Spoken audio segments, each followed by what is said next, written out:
QPC. Question posée par Carole.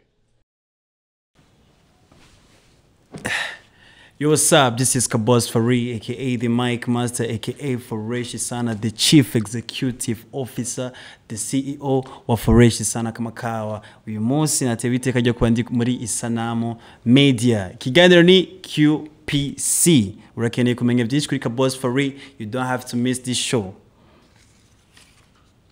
Kibazo ca mbere ni gute kandi ryari wamenye ko kuba umujournaliste ari ibintu vyawe? Nabimenye mvuye gukora akazi k'ubushoferi bw'amabus, mvuye gupakira mvuye kubika imodoka mwijoro, niyo naciye menya yuko nshobora kuba umujournaliste ozi amaye platform yo kubikora. Sinari nzi ko nshobora kuba umujournaliste. Kibazo ca kabiri ni igiki gituma ugumuba meilleur uko imisi iziragenda? Ngoma niga, ngoma ngerageza kurondera aka identité kiwanje, ngoma nashaka kumera nk'abandi, kandi ngoma ngira ama trainings menshi, ngoma nsenga gose, ngoma ngerageza kuba mushasha. Sishaka kwa mandurya nyene, ngoma ngerageza kwiga nkaba mushasha. Kibazo ca gatatu, nuwahe muntu ari rêve yawe gukorana ikiganiro?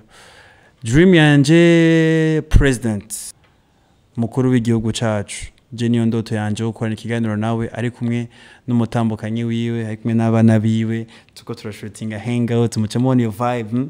Ndambwira ati mukuru w'igihugu ibintu ni Foreshi Sana, akacavuga ati ni Foreshi Sana. Kibazo ca kane ni giki gituma wumva uri fier mu buzima? Impamvu ndi proud ca mbere nuko nkibona muvyeyi wanje, mama wanje atwenga, amwenyura. Ico kintu kiri mu bintu bituma mba fier. Ikindi kintu nuko mbona hari abantu bashigikira, hari abantu bama support, hari abantu banyereka yuko KABOSS turagufise ku mutima uko biri kose. Ushaka gukora ikintu kimeze nabi, tuzoguhanura. Ukoze ikintu ciza, tuzogushigikira. Ico kintu gituma mba proud yo kuba KABOSS for real. Woguha 1000 ndashaka vraiment. Woguha 1000 euros womara 1 mois ata ma réseaux sociaux ukoresha, sinibaza. Kubera ikintu nkuramwo ma réseaux sociaux kiruta 1000 euros. Ikintu ndonka kiruta 1000 euros. Abantu ndonka, abantu mura nabo baruta n'amafaranga. Ndibaza yuko ubuntu nibwo bwoje imbere y'amafaranga. Nobanza kwanda gushira ubuntu, amafaranga akaza mu nyuma. Tugeze kibazo ca kangahe? Ca gatanu. Foreshi Sana kavuye. Okay, story ya Foreshi Sana, by the way, ini exclusively ndabivugiye hano. Foreshi Sana nyene nari mpoesheje, nari nicaye nyene ahantu ndavyibuka. Nicaye hacarengana umuntu nitwaye tuzinanye, arenganye baca mubaza ati mambo vipi? Hari mu Buyenzi, sishobora kuvyibagira. Mambo hari umunsi dushootinga hangouts na Kiriko. Hari umuntu yaciye arenganye avuga ati Kiriko mambo vipi? Kiriko acavuga ati Freshi Sana.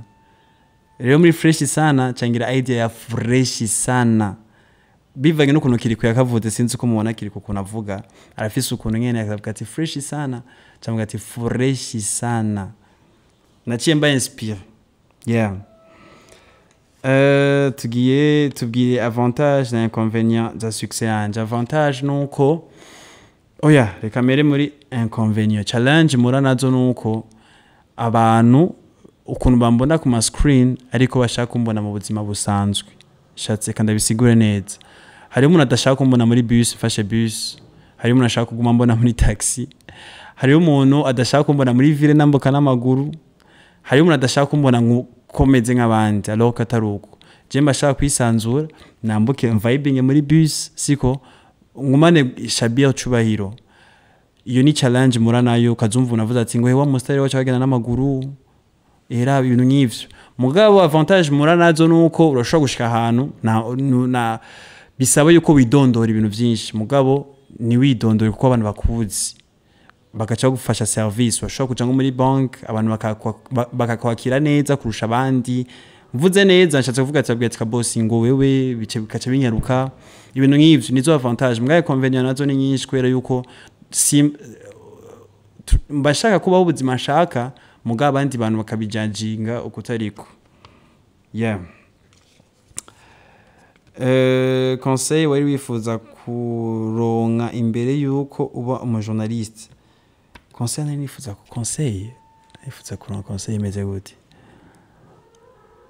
Nari nifuza kuronka conseil imbwira ukuntu abartiste mu Burundi bameze. Baragoye kuronka, barafise akantu ko kwerekana yuko wowe surtout kuma media gitangura. Abartiste barafise akantu ko kwereka yuko sishobora gukora muri iyo media yawe kuko nanakimenza kunguka, alors que twese tuko turapushinga na numwe aragera kuri level ya atari. Oya rero vye kwa vyiza nari nifuza conseil imbwira ati abartiste mu Burundi kugitanguye bitwaremwo ukuntu.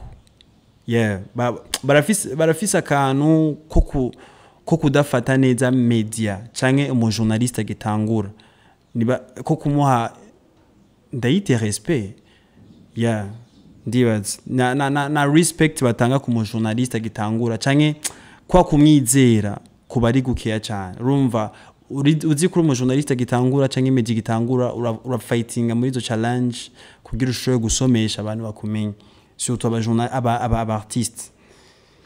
Okay, tubwire indirimbo ya nyuma wumvirije gushika soba chikiti soba ya Rappi Boy na Trezo. Niyo nayo ndumviriza by the way kuva mu gitondo na ndi kuri YouTube iguma iri muri repeats. Muje kuyumviriza kuri account yabo soba. Ndagushimire wowe wakurikiranye QPC hano kuri Sanamu. Nagize ibihe byiza ndi kumwe nawe. Hope that ibintu byose byagenze fresh sana mu kurangiza neza QPC yacu cyo tugira halafa.